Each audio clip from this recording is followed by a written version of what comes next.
9h31 de volta ao vivo, aqui na tela da Rede Vida, sempre às segundas e sextas tem... Mais vida, claro, com a sua participação. Obrigado por você estar sempre com a gente aqui nas noites de segunda e de sexta-feira. E nós vamos voltar a falar sobre esse assunto, em saúde. Mas agora é uma saúde um pouco diferente, a saúde mental. Gente, as epidemias, nós estamos aqui diante de uma pandemia, nem uma epidemia né? Uma pandemia, o mundo inteiro com coronavírus, costumam provocar um pânico generalizado na população, principalmente quando não se tem total conhecimento sobre a doença. É o caso dessa infecção pelo novo coronavírus. Esse tipo de situação pode abalar o nosso emocional, causando estresse e muita ansiedade.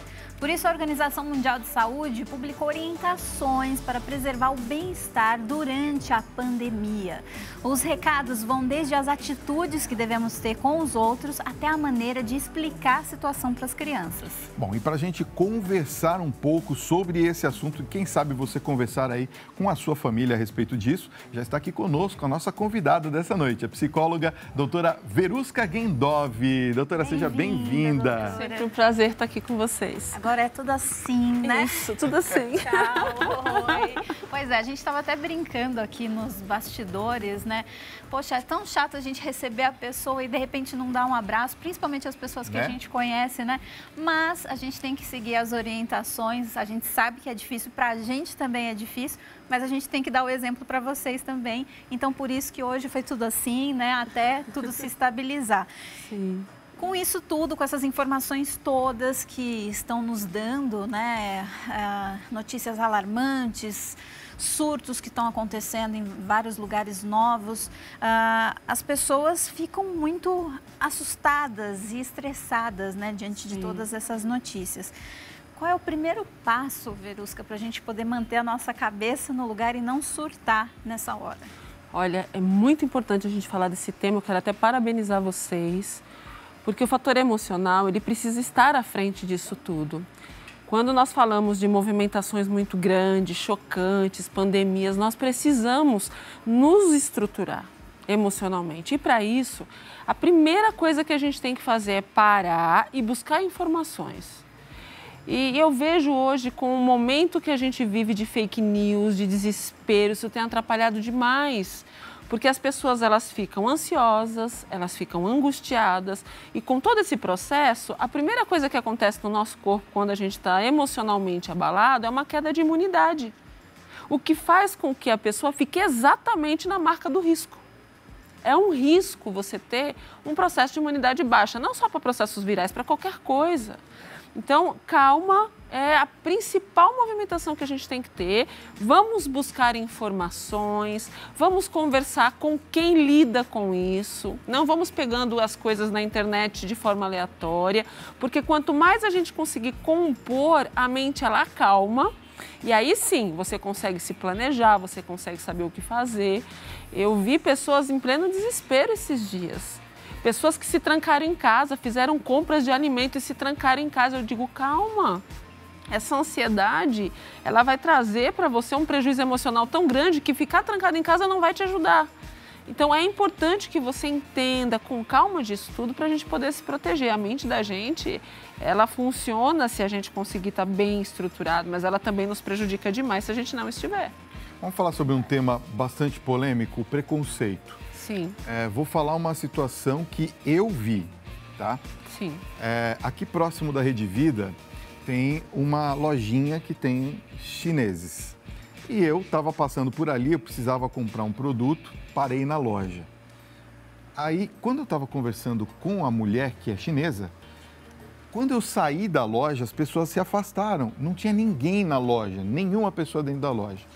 E aí vem a questão do preconceito, né? Nós falamos aqui até, a Letícia gentilmente anotou aqui o termo, é xenofobia com chineses. Como que nós fazemos para que esse tipo de situação, que é a pandemia, não nos permita aumentar ou motivar o preconceito contra chineses ou contra quem contrai a doença, doutora? Olha, é interessante realmente, porque as pessoas, por falta de informação, começam a criar uma série de questões na cabeça e agem de forma impulsiva, preconceituosa. Isso tem trazido vários traumas, inclusive em pessoas que têm passado por isso. Eu já comecei a atender chineses com traumas por questões de preconceito.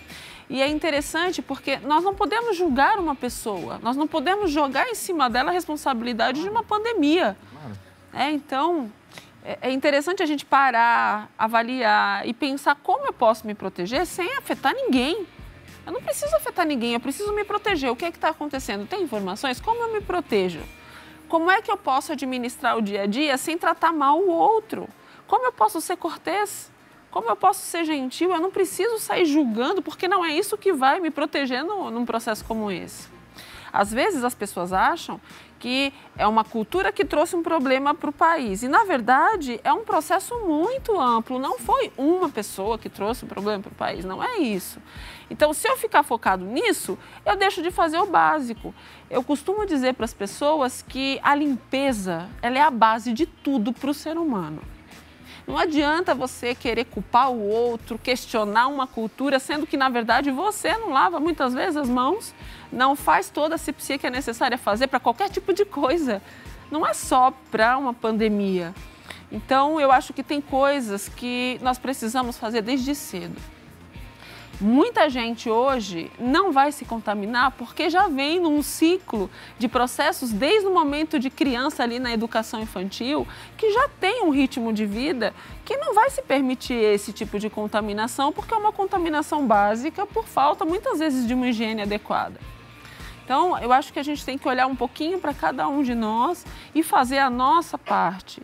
Eu creio que a nossa parte vai ditar muito ali a regra social e a gente pode sim se ajudar. Eu creio que todo mundo junto pode vencer esse momento difícil. Agora, quem agir por desespero vai se atrapalhar. Verdade. Muito bem. Agora, sobre o foco nos fatos, né? Evitar de assistir, de ler essas notícias que podem causar certo pânico, certo estresse. É uma boa sugestão? E se a gente não faz isso, como que a gente fica informado sobre o que está acontecendo, o que é verdade ou não? Nós precisamos, Dani, vencer os nossos medos. E quando a gente entra em contato com a informação, ela nos liberta dos nossos medos. Se eu me fecho e me fecho para o mundo, tentando não ler nada porque eu fico desesperada, então peraí, então é a minha estrutura emocional que precisa ser mudada e não a informação. A informação ela é necessária ser buscada para que você possa quebrar e ampliar seu universo.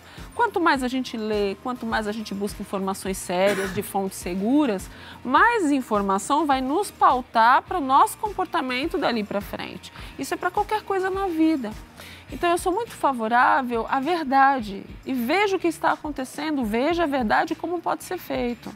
O que me preocupa é o processo de ansiedade. Nós vivemos numa cidade como São Paulo, onde já foi constatado estatisticamente que praticamente metade da nossa população é ansiosa.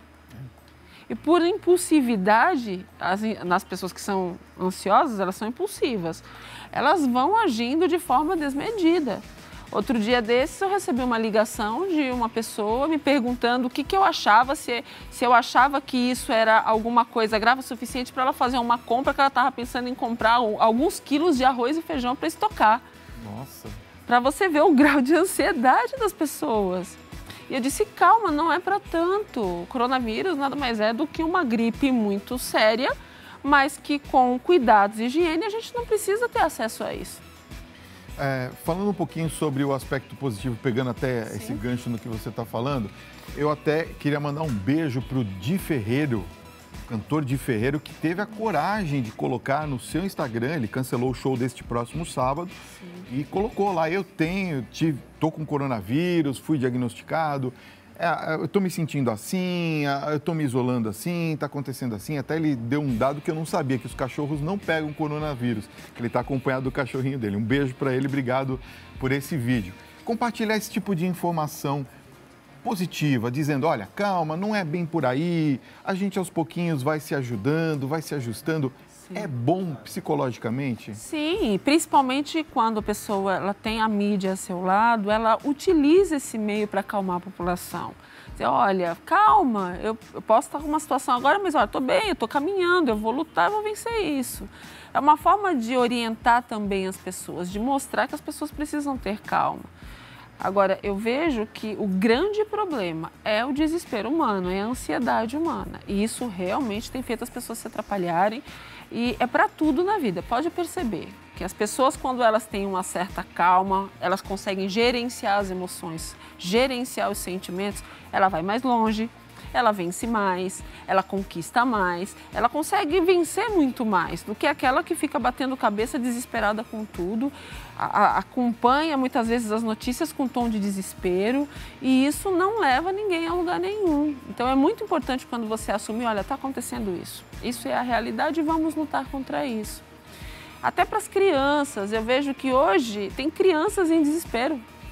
E aí você pergunta, por que você está assim? Ah, porque tem coronavírus. Mas o que é coronavírus? Não sei. Pois é. Eu ia te perguntar exatamente isso. Para quem cuida de crianças, né?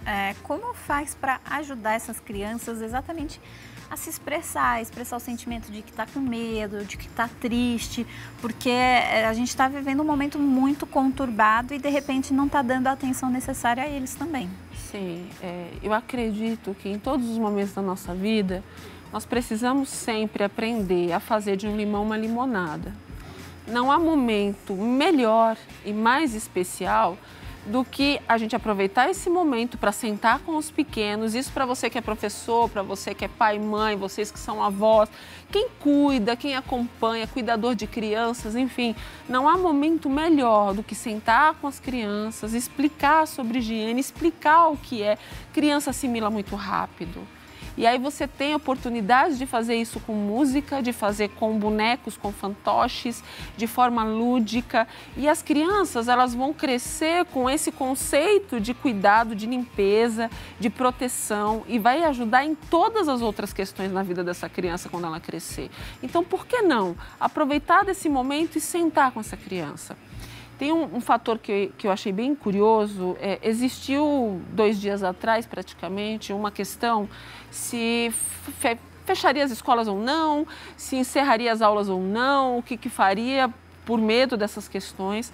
E a decisão que foi tomada é não, por enquanto vamos deixar as escolas abertas, porque se essas crianças transmitem para os avós e quem vai cuidar deles é justamente esses avós, vai ser muito mais problemático do que essas crianças na escola com potenciais de pessoas que, se pegar coronavírus, têm mais facilidade de recuperação. E teve uma pessoa que me disse um fator muito interessante. Ela disse, Verusca, olha só o que o desespero faz. Se as pessoas não param para pensar com calma, por desespero, essas escolas poderiam ser fechadas e a multiplicação do vírus com os idosos seria bem maior. Verdade, não tinha pensado nisso. Então, é importante a gente pensar com calma. As crianças, a priori, parecem assintomáticas, né? Elas apresentam, parece que não tem o mesmo peso e impacto do que é para uma pessoa mais madura. Então, elas são perigosas para a contaminação e não para o desenvolvimento da doença. Então, o que a gente tem que pensar é que em tudo precisamos buscar informações com os técnicos responsáveis. Tem muita gente que, quando você fala em coronavírus, ela já sente o sintoma. Autossugestão, né? Você sabe que... Ela já está assim, ai... Eu tenho muitos pacientes, eu recebi muitas mensagens e ligações esses dias, Verusca, que eu acho que eu estou com coronavírus, mas o que você tem? Então, calma, é importante você avaliar isso. Inclusive, quero até aproveitar e divulgar, eu verifiquei um aplicativo muito bom do SUS, chamado Coronavírus SUS, onde você se sentiu mal, está sentindo algum tipo de sintoma, você baixa no seu celular esse aplicativo e ele segue um passo a passo. E ele diz para você, não, pode ficar em casa, faça isso, então vem e busca unidade tal próximo da sua casa. Ele te dá até a localização de onde você deve procurar. Esse aplicativo? Esse mesmo. É muito bom, gente. Para quem quiser baixar, isso ajudou muito os pacientes que eu acompanho com ansiedade. Porque se ficasse inquietos, eles entram, baixam, eles fazem o passo a passo. Não, Verusca, o aplicativo disse que eu posso continuar em casa. Isso ajudou bastante os pacientes que têm ansiedade, insegurança, enfim. É uma dica interessante. Já que você falou dos idosos, vamos falar um pouquinho sobre eles. Eu li hoje à tarde uma nota que tinha acabado de sair aqui de São Caetano, da Prefeitura de São Caetano, justamente suspendendo as atividades com os idosos, né? Então, todas as atividades da terceira idade, dos grupos ligados aos idosos foram suspensas. E aí fica o idoso em casa. Como que eu posso lidar com o idoso, né? Porque, às vezes, pode ser que ele seja mais sensível, tenha algum limite cognitivo, alguma coisa do gênero. Tem alguma maneira especial para eu tratar com o idoso nesse momento de pandemia? Sim, é muito importante para o idoso se sentir útil, se sentir importante, recebido, amado, cuidado. Então é muito importante que ele tenha atividades, mesmo dentro de casa nesses momentos, porque como toda época viral, é um período, depois vai passar. Então nós temos que preencher esse espaço nesse período. E hoje em dia, uma grande dica que eu costumo usar, inclusive com os meus pacientes, aproveitem desse momento para ensinar tecnologia para esses idosos. Olha só, ideia boa. Olha, é interessante, porque se você com calma consegue passar algumas ideias de como funciona, como é que você pode fazer algumas atividades no celular, no computador, num tablet, você vai aproveitar daquele espaço e essas ferramentas distraem bastante. Quer dizer, ele vai passar por essa situação protegido e com novos conteúdos para utilizar em outros momentos. Vai voltar lá na terceira idade sabendo tudo, tudo de celular. Exatamente. Amiga, aprendi uma coisa. Pois é. Nossa, vocês precisam ter também esse tal de smartphone, olha só. Né? Bonitinhos. Agora, Verusca, a gente está falando muito do medo coletivo. Sim. Esse medo coletivo, ele pode desencadear transtornos mentais? Olha, quando nós temos um volume muito alto de medo, nós criamos um gasto neurológico gigante por conta disso. E isso sim pode criar uma síndrome do pânico, um estresse pós-traumático, algumas doenças psicológicas que são muito comuns por conta dos desgastes emocionais ou dos traumas mediante esse momento. Eu sei que, e vejo isso até acompanhando tudo que está acontecendo, que muitas famílias, por exemplo, apresentam hoje estados de desgaste emocional muito fortes porque um membro adoeceu. E aí é aquele medo, expectativa do que vai acontecer com essa pessoa querida da família, o medo de quem é da família e convive, todo esse processo de quarentena que, na minha percepção, também é um processo muito forte, porque nós não estamos, nesse momento, vivendo nos dias de hoje, preparados para ficar trancado 40 dias. E principalmente, Dani e Fábio, para quem viajou, está num país diferente, doido para voltar para casa e quando vai entrando no avião é detectado que está com uma possibilidade de coronavírus ou com febre e é colocado em quarentena. Imagina para essa pessoa ficar isolada num país diferente, sem contato com ninguém. Então os processos de solidão, de isolamento adoecem, entristecem, desgastam. E nesses casos o processo depressivo pode se instalar. Como que a gente pode dar um apoio para essas famílias, então, que voltam desse isolamento, enfim, voltam do exterior? Porque também fica aquela situação, né? Às vezes a pessoa está num ambiente de risco, às vezes ela contraiu o coronavírus por algum motivo, seja na Europa, na Itália, enfim. E quando chega aqui, ela fica perdida e a gente também não sabe como agir com relação a essas pessoas. Qual que seria uma dica para a gente poder dar o apoio certo para essa família, para essas pessoas que vêm ao Brasil e que de repente tiveram o coronavírus, por exemplo? É claro que quanto mais a gente puder ter a escutar, entender o que é que está acontecendo, o que a pessoa está sentindo, o que ela necessita, porque uma mesma situação pode causar processos diferentes emocionais em cada pessoa. Então é importante a gente entender qual é a demanda dela, o que ela necessita. Ela quer afeto, ela quer conversar, ela quer ser orientada, ela quer uma companhia para acompanhar, mas claro que com todo o cuidado possível. Nós precisamos tomar cuidado para também não adoecer. É claro que o amor, ele supera tudo isso. Quando a gente ama o ser humano, independente de quem seja, nós sabemos nos amar e amar o próximo e tomar cuidado e poder realmente ter esse momento de receptividade e escuta. Mas eu creio que, principalmente para quem está voltando para o Brasil e veio de uma quarentena, essa pessoa vem emocionalmente muito desgastada. Então, tentar um pouco distrair essa cabeça, tentar ser o mais afetivo, carinhoso possível. Essa pessoa já passou pelo momento difícil, quando ela é liberada, ela já passou pelo processo. Então, essa pessoa precisa ser inserida de novo. Então, é necessário que a gente consiga, através do amor, receber essa pessoa outra vez. Muito bem. Bom, a gente sabe, né, segundo dados e comparações feitas aí com outros países que já estão em crise há mais tempo, que está só começando aqui. A gente está no começo desse processo, né, de pandemia, que no caso já virou uma pandemia. Como é que a gente faz, então, a dica de ouro para a gente poder preservar a nossa saúde mental durante esse processo, até que ele acabe, até que as autoridades falem, ó, tá ok, não tem mais riscos, estamos bem? Nós precisamos entender que todo o processo viral, a gente sabe que tem mutações de épocas em épocas, e todo o processo viral ele tem uma elevação e uma queda. Isso vai passar, é um momento, vai passar. Nós precisamos entender o processo para conseguir lidar bem com esse movimento. Eu acho que a grande dica é você realmente ter informações e manter a calma. Eu tenho visto pessoas desesperadas em pontos de ônibus, em aglomerações. Nós sabemos que agora, por conta do carnaval, o volume de turismo foi muito alto. Verdade. E as aglomerações com as festas, com certeza vai ter muitas contaminações por isso. Então a gente já sabe disso. Precisa se desesperar? Não. Vamos tomar cuidado, vamos nos observar, vamos observar o outro e vamos tomar cuidado. É claro que se a gente, nesse momento, puder evitar muita aglomeração, é melhor. Mas também não é um desespero, tipo, vou me trancar, vou fechar tudo, vou passar álcool nas janelas, não é assim também. Eu acho que com calma tudo a gente consegue conduzir de uma forma mais tranquila. Eu penso que observar um movimento e perceber que é um momento que vai passar, como passou H1N1, como passou os processos de influenza, como passou gripe suína, gripe do frango e mais um monte de outros processos, essa também vai passar. E nós temos a vantagem de estar à frente, porque você já acompanhou a China e já acompanhou a Europa. Então, nós temos a vantagem de já saber do processo. Eu imagino que se tivesse iniciado no Brasil, seria muito mais difícil. Mas nós já vimos o processo em outros lugares, então, gente, procure informações. Vocês vão ver que a gente já tem informações.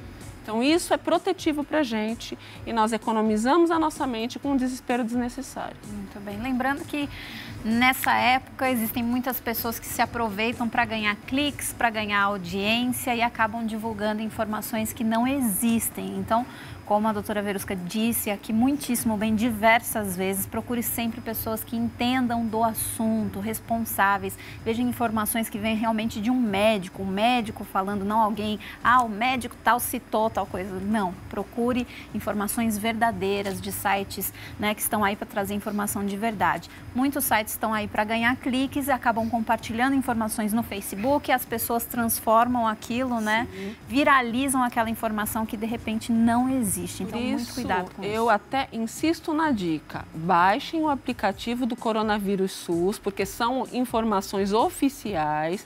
Tem um dos ícones nesse aplicativo que mostra as informações, fala das estatísticas, atualiza o tempo inteiro a numeração de pessoas doentes, as dicas para você poder se cuidar, o que fazer, onde buscar ajuda. Gente, lá você encontra tudo. E são informações oficiais. Assim, evita esse monte de reações desnecessárias e um desespero que a gente não precisa ter. Muito bem. Doutora Verusca, obrigada pela sua presença aqui hoje. E quem quiser, né, Fabinho, pode tirar mais dúvidas com ela, pode entrar em contato com ela. Ela está no Instagram, doutora Verusca, como está aparecendo aqui no seu vídeo. No canal do YouTube, Verusca Gendorf, como está aqui, ó, vamos mudar aqui para o YouTube. E aí você tira uma foto, né, porque é escrito de um jeito diferente. Aê, muito bem. E o WhatsApp, DDD 11 98249 0073. Ó. Acabou. Acabou de acabar. Estamos chegando ao final do nosso Mais Vida desta sexta-feira, agradecendo o seu carinho de ficar com a gente até essa hora aqui na Rede Vida. Mas você pode rever esse programa. Você fala, puxa, eu peguei só um pedacinho da entrevista. Corre lá no YouTube, porque você pode assistir todo o programa e não só esse, todos os outros programas Mais Vida. Aliás, queremos agradecer a toda a nossa equipe aqui, dar um salve, um parabéns para todo mundo. Estamos completando 100 programas hoje. Ai, que legal. Estamos no programa de número 100. Número 100 o nosso programa. Acesse lá no seu tablet, celular ou computador, youtube.com/TV Rede Vida e veja o nosso programa número 100 de novo. Certo, Dani? É isso mesmo. E ó, na segunda, a gente está de volta com dicas de organização de roupas de cama. Nós vamos aprender, né, alguns truques para ganharmos mais espaço nos armários e nas gavetas. Será que a gente vai aprender a dobrar o lençol de elástico? Eu não sei, não. Também não sei, não. E tem ainda um alerta sobre os perigos da automedicação, hein, gente? Fique esperto. É isso mesmo. E para celebrar a Semana do Consumidor, a gente tira as dúvidas mais frequentes de quem vende e compra. Muito obrigado pela sua companhia. Claro, me segue nas redes sociais, @FabinhoTV e @DaniPim, que a gente espera vocês. Um final de semana abençoado e até segunda. Até segunda. Tchau, gente.